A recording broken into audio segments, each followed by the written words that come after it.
ಇನ್ನು ಯುದ್ಧದಂತಹ ಪರಿಸ್ಥಿತಿಯಲ್ಲಿ ಕೆಲವು ಕ್ಷಣಗಳಲ್ಲಿ ಇಡೀ ದೇಶದಾದ್ಯಂತ ಮಾಕ್ ಡ್ರಿಲ್ ಆರಂಭವಾಗುತ್ತೆ. ಸಂಜೆ 4 ಗಂಟೆಗೆ ಬೆಂಗಳೂರಿನಲ್ಲಿ ಮಾಕ್ ಡ್ರಿಲ್ ನಡೆಸಲಾಗುತ್ತೆ. ಸಿವಿಲ್ ಡಿಫೆನ್ಸ್ ಕಚೇರಿಯ ಆವರಣದಲ್ಲಿ ಮಾಕ್ ಡ್ರಿಲ್ ಮಾಡಲಾಗುತ್ತೆ. ಹಲಸೂರು ಕೆರೆ ಪಕ್ಕದ ಸಿವಿಲ್ ಡಿಫೆನ್ಸ್ ಕಚೇರಿಯ ಎದುರು ಭಾಗದಲ್ಲಿ ಈ ಒಂದು ಅಣಕು ಕಾರ್ಯಾಚರಣೆ ಮಾಡಲಾಗುತ್ತೆ. ಆಪರೇಷನ್ ಅಭ್ಯಾಸ್ ಹೆಸರಿನಲ್ಲಿ ಅಣಕು ಕಾರ್ಯಾಚರಣೆ ಆರಂಭವಾಗುತ್ತೆ. ಸಂಜೆ 4 ಗಂಟೆಗೆ ಮೊದಲ ಸೈರನ್ಗಳು ಮೊಳಗಲಿದೆ. ಮಾಕ್ ಡ್ರಿಲ್ಗೆ ಪೊಲೀಸ್ ಅಗ್ನಿಶಾಮಕ ಇಲಾಖೆ ಸಿದ್ಧತೆಗಳನ್ನು ಕೂಡ ಮಾಡಿಕೊಂಡಿದೆ. ಅಂದರೆ ಏನೆಲ್ಲ ಸಿದ್ಧತೆಗಳು ಬೇಕು ಈ ಮಾಕ್ ಡ್ರಿಲ್ಗೆ ಅದೆಲ್ಲವನ್ನು ಮಾಡಲಾಗಿದೆ. ಪ್ರಮುಖವಾಗಿ ಸ್ಟ್ರೆಚರ್ಗಳು, ಅದೇ ರೀತಿಯಾಗಿ ಸೈರನ್ಗಳು, ಯುದ್ಧದಂತಹ ಪರಿಸ್ಥಿತಿಯಲ್ಲಿ ಯಾವೆಲ್ಲ ಒಂದು ಇಕ್ವಿಪ್ಮೆಂಟ್ಸ್ಗಳು ಬೇಕು ಅಂದರೆ ಹೆಲ್ಮೆಟ್ ಆಗಿರಬಹುದು, ಅದೇ ರೀತಿಯಾಗಿ ತುರ್ತು ಚಿಕಿತ್ಸೆಗಳನ್ನು ನೀಡೋದಕ್ಕೆ ಸ್ಥಳದಲ್ಲೇ ಚಿಕಿತ್ಸೆಗಳನ್ನು ನೀಡೋದಕ್ಕೆ ಅಂತ ಫಸ್ಟ್ ಏಡ್ ಕಿಟ್ಗಳಾಗಿರಬಹುದು, ಇದೆಲ್ಲವನ್ನು ಈಗ ಸಿದ್ಧಪಡಿಸಲಾಗಿದೆ. ಅದೇ ರೀತಿಯಾಗಿ ಟಾರ್ಪಲ್ಗಳು ಅಂದರೆ ಯಾವ್ಯಾವ ಪ್ರಮುಖ ಸ್ಥಳಗಳಿದ್ದಾವೆ ಅದಕ್ಕೆ ಟಾರ್ಪಲ್ ಹೊಚ್ಚಿಸುವಂತಹ ಒಂದು ಕೆಲಸಕ್ಕೂ ಕೂಡ ಮುಂದಾಗಬೇಕು. ಅದನ್ನು ಯಾವ ರೀತಿಯಾಗಿ ಮಾಡಬೇಕು ಅನ್ನುವಂಥದ್ದನ್ನು ಕೂಡ ಇಲ್ಲಿ ಹೇಳಿಕೊಡಲಾಗುತ್ತೆ.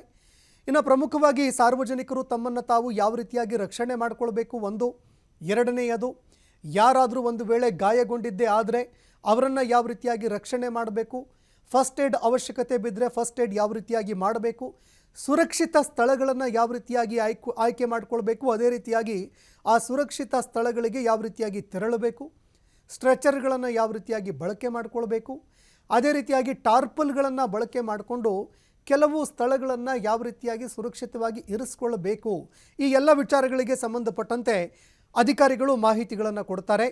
ಪೊಲೀಸ್ ಅಧಿಕಾರಿಗಳು, ಅಗ್ನಿಶಾಮಕ ಇಲಾಖೆ ಎಲ್ಲ ರೀತಿಯಾದಂತಹ ಸಿದ್ಧತೆ ಮಾಡಿಕೊಂಡಿದೆ. ಸಂಜೆ 7 ಗಂಟೆವರೆಗೆ ಅಣಕು ಕಾರ್ಯಾಚರಣೆ ನಡೆಯುತ್ತೆ. 4 ಗಂಟೆಗೆ ಆರಂಭವಾಗಿ ಸಂಜೆ 7 ಗಂಟೆವರೆಗೆ ಅಣಕು ಕಾರ್ಯಾಚರಣೆ ನಡೆಯುತ್ತೆ. ಇನ್ನು ಸಾಯಂಕಾಲ 7 ಗಂಟೆ ಸುಮಾರಿಗೆ ಅಂದರೆ ಸರಿಸುಮಾರು 6 ಗಂಟೆ 40 ನಿಮಿಷದ ಸುಮಾರಿಗೆ ಲೈಟ್ಗಳನ್ನು ಆಫ್ ಮಾಡಿ ಕೂಡ ಲೈಟ್ಗಳೆಲ್ಲವನ್ನು ಕೂಡ ಆಫ್ ಮಾಡಿ ಅಣಕು ಕಾರ್ಯಾಚರಣೆ ಮಾಡಲಾಗುತ್ತೆ.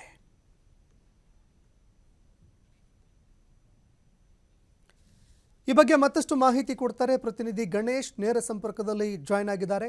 ಗಣೇಶ್, ಇನ್ನೇನು ಕೆಲವು ಕ್ಷಣ ಮಾಕ್ ಡ್ರಿಲ್ ಆರಂಭವಾಗುತ್ತೆ.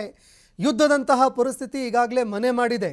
ಯಾವಾಗ ಏನಾಗುತ್ತೆ, ಭಾರತದ ಮುಂದಿನ ನಡೆ ಏನು ಯಾರಿಗೂ ಗೊತ್ತಿಲ್ಲ. ಈ ನಡುವೆ ಮಾಕ್ ಡ್ರಿಲ್ಗೆ ಯಾವೆಲ್ಲ ತಯಾರಿಗಳನ್ನು ಮಾಡಲಾಗಿದೆ, ಅದೇ ರೀತಿಯಾಗಿ ಸಾರ್ವಜನಿಕರಿಗೆ ಇವತ್ತು ಏನೆಲ್ಲ ಮಾಹಿತಿಗಳನ್ನು ಕೊಡಲಾಗುತ್ತೆ, ಸಿದ್ಧತೆ ಹೇಗಿದೆ ಅಂತ? ಸಂತೋಷ್, ಮುಖ್ಯವಾಗಿ ಆಪರೇಷನ್ ಅಭ್ಯಾಸ ಹೆಸರಿನಡಿಯಲ್ಲಿ ಅಣುಕು ಪ್ರದರ್ಶನ ಏನು ಇವತ್ತು ಹಲಸೂರಿನಲ್ಲಿರುವಂಥದ್ದು. ಪ್ರಮುಖವಾಗಿ ನಾವು ನೋಡ್ಬೋದು, ಈಗಾಗಲೇ 4 ಗಂಟೆಯಿಂದ 6 ಗಂಟೆವರೆಗೆ ಅಂದರೆ 2 ಗಂಟೆ 2.25 ಗಂಟೆ ಈ ಒಂದು ಮಾಕ್ ಡ್ರಿಲ್ ನಡೆಯುವಂಥದ್ದು. ಈಗಾಗಲೇ ಯುದ್ಧದ ಅಭ್ಯಾಸ ಆರಂಭ ಆಗುವಂಥದ್ದು. ಯುದ್ಧದ ಸಂದರ್ಭದಲ್ಲಿ ಯಾವ್ಯಾವ ರೀತಿಯಲ್ಲಿ ಕಾರ್ಯನಿರ್ವಹಣೆ ಆಗುತ್ತೆ, ಜನರು ಯಾವ್ಯಾವ ರೀತಿಯಲ್ಲಿ ಮುನ್ನೆಚ್ಚರಿಕೆಯನ್ನು ವಹಿಸ್ಕೊಳ್ಬೇಕು ಅನ್ನೋ ದೃಷ್ಟಿಯಲ್ಲಿ ಜನರಿಗೆ ಇದೊಂದು ಅರಿವು ಮೂಡಿಸುವಂತಹ ಒಂದು ಪ್ರದರ್ಶನ ಆಗಿರುತ್ತೆ. ಇಲ್ಲಿ ಯಾವ್ಯಾವ ಪರಿಕರಗಳನ್ನು ಯುದ್ಧ ಟೈಮ್ನಲ್ಲಿ ಬಳಸಬೇಕು, ಹಾಗೆಯೇ ಜನರನ್ನು ಸುರಕ್ಷಿತ ಸ್ಥಳಗಳಿಗೆ ಸ್ಥಳಾಂತರ ಮಾಡೋದು ಹೇಗೆ, ವೈದ್ಯಕೀಯ ನೆರವುಗಳನ್ನು ಇತ್ಯಾದಿಗಳನ್ನು ಸಜ್ಜುಗೊಳಿಸುವುದು ಹಾಗೂ ಆ ರೀತಿಯ ಒಂದಿಷ್ಟು ಪ್ರದರ್ಶನಗಳು ಇಲ್ಲಿ ಆಗುವಂಥದ್ದು. ಅದರ ಬಗ್ಗೆ ಜನರಿಗೆ ಒಂದು ರೀತಿಯಲ್ಲಿ ಮಾಹಿತಿಯನ್ನು ನೀಡುವಂಥದ್ದು, ಅವೇರ್ನೆಸ್ಸನ್ನು ಕ್ರಿಯೇಟ್ ಮಾಡುವಂತಹ ಉದ್ದೇಶ ಆಗುತ್ತೆ. ಇದು ಮುಖ್ಯವಾಗಿ ಏನಂತಂದರೆ ಸುಮಾರು 3 ಗಂಟೆ ಅಂದರೆ ನಾನು ಮೊದಲೇ ಹೇಳಿದೆ 2 ಗಂಟೆ ಅಂತಲ್ಲ, 7 ಗಂಟೆವರೆಗೂ ಕೂಡ ಈ ಒಂದು ಮಾಕ್ ಡ್ರಿಲ್ ನಡೆಯುವಂಥದ್ದು. ಕೇಂದ್ರ ಗೃಹ ಸಚಿವಾಲಯದ ನಿರ್ದೇಶನಂತೆ ಈ ಒಂದು ಆಪರೇಷನ್ ಅಭ್ಯಾಸ ಅನ್ನುವಂಥದ್ದು ಬೆಂಗಳೂರಿನಲ್ಲಿ 2 ಕಡೆ ನಡೀತಾ ಇದೆ. ಮೊದಲು ಹಲಸೂರಿನಲ್ಲಿ ಇರುವಂಥದ್ದು ಸ್ಟೇಟ್ ಸಿವಿಲ್ ಡಿಫೆನ್ಸ್ ಕೇಂದ್ರ ಕಚೇರಿ ಹಲಸೂರಿನಲ್ಲಿ ಏನಿದೆ ಅಲ್ಲಿ ಒಂದು ಮಾಕ್ ಡ್ರಿಲ್ ನಡೀತದೆ. ಇದ್ರ ಜೊತೆಗೆ ಒಂದು ರೀತಿಯಲ್ಲಿ ಬನ್ನೇರುಘಟ್ಟ ಕಡೆನೂ ಕೂಡ ನಡೀತಾ ಇರುವಂಥದ್ದು.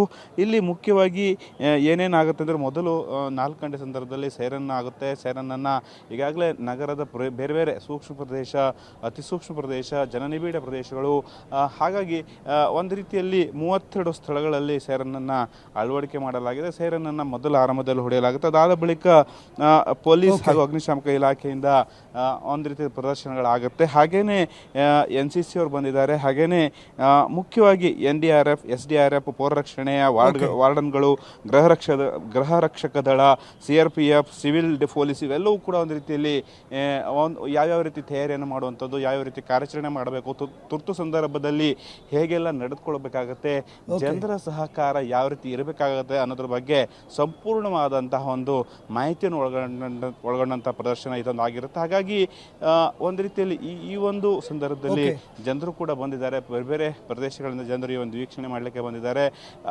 ಒಂದು ಸಾಕಷ್ಟು ಕುತೂಹಲ ಕೂಡ ಜನರಲ್ಲಿ ಇರುವಂಥದ್ದು. ಸಂತೋಷ್.